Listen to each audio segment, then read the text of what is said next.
Hello everyone, welcome back to my channel. जैसा कि train में आपको दिख रहा है, पिछले शॉर्ट वीडियो में मैंने डाला हुआ था कि हम लोग जा रहे हैं ससुराल।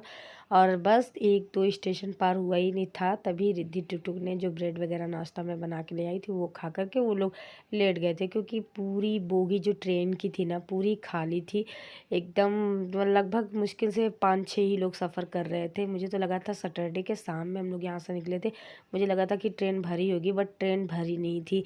और यहाँ पे दर्श को आजकल ना मेरे जो दोनों ट्विंस हैं मोबाइल की लत लग गई है। एक तो दूध पी रहे थे, मैंने दूध दे दिया, दूसरे मोबाइल में लगे हुए थे। और मैं भी बैठ गई थी खिड़की पे।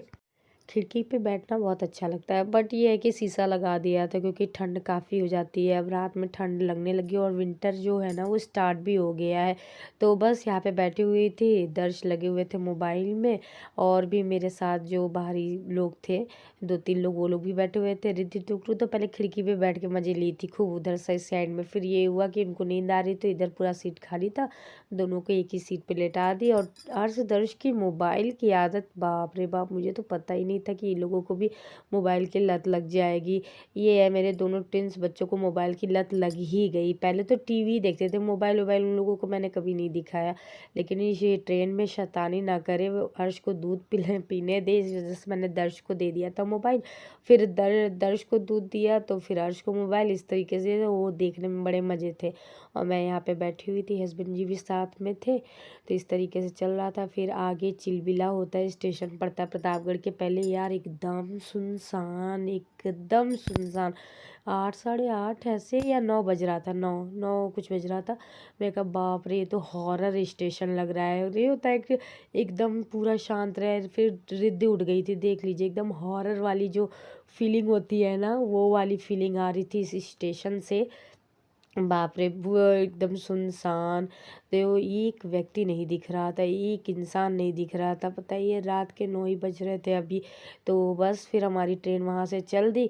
यहीं पे काफ़ी देर तक रुकी हुई थी, क्रॉसिंग था इस वजह से। तो ये हॉरर वाला स्टेशन ही बोलेंगे। मुझे तो बहुत डर लग रहा था देख करके कि यार बाहर एक भी इंसान दिख नहीं रहा है। चिलबिला मायने मतलब प्रतापगढ़ का पास ही आउटर स्टेशन है, कम से कम कुछ किसी को भी तो होना चाहिए था। लेकिन कोई भी नहीं था। आप खुद देखिए, पूरा एकदम था। एक यही झोला लेकर के उतरे थे जब ये ट्रेन रुकी थी, उसके अलावा मुझे पूरे प्लेटफॉर्म पे एक भी इंसान नहीं दिखा। तो हॉरर वाली फीलिंग आ रही थी, जैसे पिक्चरों में होता नहीं है कि से सुनसान स्टेशन हो, वहाँ पे भूत प्रेत ये वाला सिस्टम। तो उसके बाद मैं अपने हस्बैंड से कह रही थी, यार ये कैसा स्टेशन है, कोई दिख भी नहीं रहा है। ये भी नहीं कि रात के 12-1 बज गए हों, अभी 9, साढ़े 9 ही बज रहे हैं। तो भी तो उसके बाद फिर अर्श दर्श दोनों इधर उधर उठना बैठना यही सब लगाए हुए थे। उसके बाद फिर हम लोग प्रतापगढ़ स्टेशन पहुंच गए थे। तो बस पहुंचाए थे तो फिर दर्श भी खिड़की के पास आने के लिए कि हाँ मुझे भी देखना है बाहर का। और रिद्धि दोबारा सो गई थी, बीच में उठ गई थी, मम्मा कहाँ पहुँचे। तो मैंने कहा कि अभी बेटा अभी तो पास ही 2 ही 3 स्टेशन क्रॉस किए हैं, अभी तो बहुत टाइम है। तो 2 से ढाई घंटा लगता है ससुराल पहुँचने में। तो इस तरीके से तो फिर आर्ष थे जो कि पूरी बोगी में इस तरीके से टहलना, कभी उस सीट पे कभी इस सीट पे, इसी तरीके से चल रहा था। और अब ये वाली जो हमारी बोगी थी एकदम खाली हो गई थी। इसमें लगभग हम लोगों को छोड़ के 4-5 लोग और थे, और कोई नहीं था इसमें। मैं क्या बताऊँ, पूरी ट्रेन ही खाली जा रही है। और यहाँ पे भी ये जो है बेला माई स्टेशन प्रतापगढ़ जंक्शन, यहाँ पे भी ज़्यादा लोग नहीं दिख रहे थे। लेकिन वो वाले जो इससे पहले चिलबिला स्टेशन था उसकी तरीके से नहीं था, मतलब कोई बैठा ही नहीं अंदर। और पूरी ट्रेन खाली जा रही थी, पता नहीं क्यों ट्रेन खाली जा रही थी। उसके बाद फाइनली हम लोग रात के 10:30 बजे यहाँ पे पहुँच जाए ससुराल में। फिर सब मम्मा उम्मा सबसे मिले उले, वो सब मैंने शूट नहीं किया। और टुक को नींद लगी थी, टुक सो गई, खाना वगैरह हमने खाया। और फिर यहाँ पे मैंने अर्श को दूध दे दिया है। और दर्श अभी इधर उधर चले, नींद साथ ही जगी, मम्मा भी थी जगी, बाकी सब लोग सो गए थे। और मेरा देवर था वो भी था। तो मम्मा भी सोफ़ा पे लेट गई कि मैं सोफ़ा पे लेट जा रही हूँ। और निशा सब रख रही थी क्योंकि बाबू को दूध वगैरह देना था, वही ला करके दे रही थी कि दूध गर्म करके, क्योंकि मेरे बच्चे रात में एक बार फीड करके तभी सोते हैं, फिर पूरी रात नहीं पीते हैं दूध। अगर एक बार रात में दूध पी लेंगे, लगभग 11 और बज रहा था इस टाइम पे, तो दूध वही लास्ट फीड लेते हैं दोनों ट्विंस। तो उसके बाद यहाँ पे मैं मिल रही हूँ आपसे नेक्स्ट मॉर्निंग टाइम है। और ये बेड इस तरीके से लग चुका है, पूरा सही हो गया है। अब चल रही हूँ नहाने के लिए। आज जम करके रात में सोया मैंने और 8 बज गए हैं। ससुराल में 8 बजे सो के उठ रही हूँ। और दुरिया का आज पूजा है, आसान माई का हमारे यहाँ, तो बस उसी के लिए रेडी होना है। और इसमें 28 औरतें होंगी दुरिया में। तो पूरी गांव के मतलब मम्मी ने सबको न्योता दिया है, अम्मा ने। तो बस ये है, बच्चों का ही माना गया था, दोनों जो ये लड़के हुए हैं ना उसका माने थे दुरिया पूजा।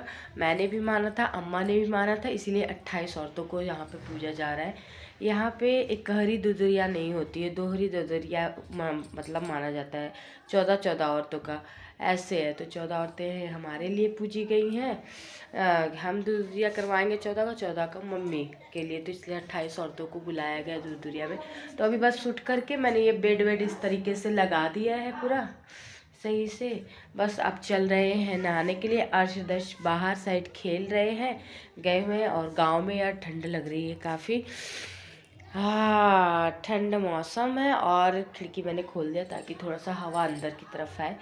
और बहुत ही अच्छा लग रहा है, नेचुरल हवा जैसे नहीं होती है, गांव की हरियाली और वहाँ की जो हवाएं होती है ना उसकी बात अलग ही होती है। तो बस इस तरीके से अब चल रही हूँ नहाने के लिए। और पूरा मैंने पहना हुआ है स्वेटर वेटर, ठंडा लग रहा था इसलिए। तो पानी गर्म कर लिया है, गर्म करके ही पानी नहाएंगे। तो बस चलिए नहा के फिर आपसे मिलते हैं।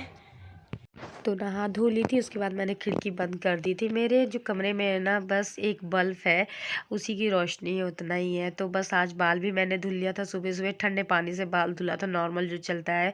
और बाकी नहाया था मैंने गर्म पानी से। तो दोनों बेटों का जो दुरिया माना हुआ था कि बेटे हो जाएंगे तो दुरिया करवाऊँगी, यही मैंने माना हुआ था। तो इसी कारण से मैं आई हूँ ससुराल में दुरिया करवाने के लिए, क्योंकि मम्मी भी मेरे बच्चों के लिए मानी थी कि मेरे बेटे हो जाए तो वो भी दुरिया करवाएंगे, और मैंने भी माना था। तो यही कारण था ससुराल आने का कि दुरिया पूजा भी हो जाए, इसी बहाने सबसे मिलना भी जाएगा। तो यहाँ पे मैंने चूड़ा, मेरे पास चूड़ी थी नहीं मैचिंग की, और साड़ी भी नहीं था, नई साड़ी पहनी जाती है। यहाँ पे ऐसा है कि दुरिया अगर आप करवा रहे हैं तो नई साड़ी पहनना चाहिए। तो ये मम्मी की यहाँ मैं साड़ी ले ली, मम्मा ने मुझे दिया, उनके पास रखा हुआ था नई साड़ी। उनका ब्लाउज भी मुझे हो गया था अम्मा का, लेकिन थोड़ा ढीला आ रहा था, मैंने पिन विन करके पीछे से ब्लाउज को टाइट कर लेता हूँ। बस यहाँ पे सिंपल से जल्दी वाला तैयार हो रही हूँ मैं। आर्टिफिशियल वगैरह ज्वेलरी जो मेरे पास रखी थी वही मैं यहाँ पे पहन ली, और चूड़ा मेरे पास रखा हुआ था तो वही चूड़ा मैंने डाल लिया। मैंने कहा चलो अच्छे से रेडी हो जाते हैं बाकायदा। तो मैंने यहाँ पे सिंपल तरीके से मॉइस्चराइजर क्रीम फेस पे लगाया था, उसके बाद फिर यहाँ पे प्राइमर मैंने अप्लाई किया है। तो यहाँ पूरे पूरे फेस और गले पे इस तरीके से लगा लेंगे। उसके बाद फिर मैं यहाँ पे BB प्लस क्रीम लगा रही हूँ। आप कोई भी BB प्लस क्रीम लगा सकते हैं, उसको डैब डैब करके पूरे फेस और गले पे लगा लेना रहता है। तो दुरिया पूजा या कोई भी पूजा पाठ के लिए आप इस तरीके से जल्दी से रेडी हो सकते हैं, जिस तरीके से मैं यहाँ पे हो रही हूँ। और वहाँ पे ननद भी आ गई थी, मम्मा ने नंदों को भी पूछा था दुरिया पूजा के लिए। तो बस यहाँ पे मैं बात भी कर रही थी, उन लोगों को मैं वीडियो में नहीं ले रही थी, और कोई सामान मांग रहे थे, ये कहाँ है वो कहाँ है, वो भी मैं बता रही थी। और बस जल्दी से रेडी हो रही थी। मैं 10 बजे तक से स्टार्ट हो जाएगा, 10 साढ़े 10 बजे।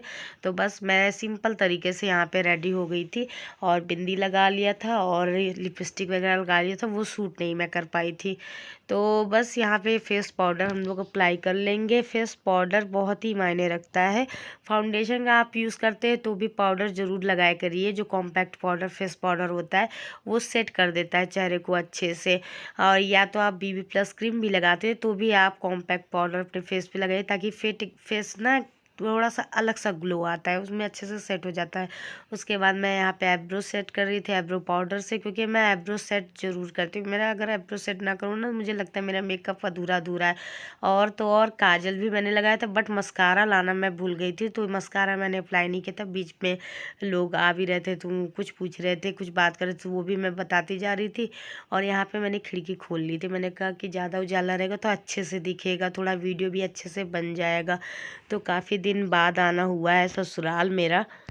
और यही कारण भी है ससुराल आने का कि दूर-दूरिया भी करवाना था और देखना था कि बुध को हम लोग आए ताकि बृहस्पति को हो जाए। तो हस्बैंड जी भी आ गए नहा धोने, ये मेरी ननंद है वो भी आ गई है, दर्श भी आ गए हैं बाहर। ये लोग तो बहुत इंजॉय कर रहे हैं, पूछे मत।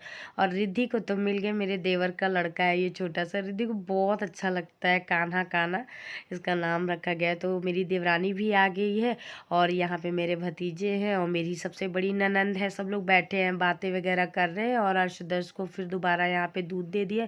सुबह वो लोग दूध पीते हैं और गांव में ना सब सुबह 5 ही बजे उठ जाते हैं, ऐसा रहता है। तो इस तरीके से मैं रेडी हो गई हूँ, मैं दिखा रही हूँ आपको। मैंने बस सिंपल तरीके से बाल को मोड़ के पीछे से क्लिप लगा लिया है इस तरीके से। और कैसा लग रहा है मेकअप आप लोग बताइएगा कि सही रेडी। ये वाला हेयर स्टाइल बनाया है, मैं हो गई हूँ रेडी। अब चल रहे हैं पूजे के साइड और यहाँ पे है मनीषा भागी और बस चलते हैं फिर, चलिए चलते हैं पूजे की तरफ। तो बस रेडी हो गए हैं हम लोग और यहाँ पे अर्श दूध पी रहे हैं और चल रहे हैं हम लोग पूजे के लिए। इस तरीके से वाली साड़ी पहना है, मम्मा की साड़ी पहनी क्योंकि मेरे पास साड़ी नहीं था, लाई थी मैं, पहनी हुई थी। नई साड़ी पहनना पड़ता है दूसरिया पूजा में, यहाँ पे ऐसा है माना जाता है। तो बस यही मम्मा वाली साड़ी मैंने पहन ली है, मम्मा की साड़ी है, वो अभी तक पहनी नहीं थी, नई ये साड़ी थी। तो बस चलिए चलते हैं पूजे के लिए। और यहाँ पे दर्श दूध पी रहे हैं, दर्श दूध पी लेंगे। तो इस ब्लॉग को हम लोग यहीं पे एंड करते हैं और आपसे मिलते हैं नेक्स्ट ब्लॉग में। दूधुरिया की पूजा, दूधुरिया की पूजा किस तरीके से करते हैं, गाँव में किस तरीके से मनाया जाता है दूधुरिया, वो मैं आपको दिखाऊँगी। तो चलिए फिर मिलते हैं नेक्स्ट ब्लॉग में। Bye bye everyone.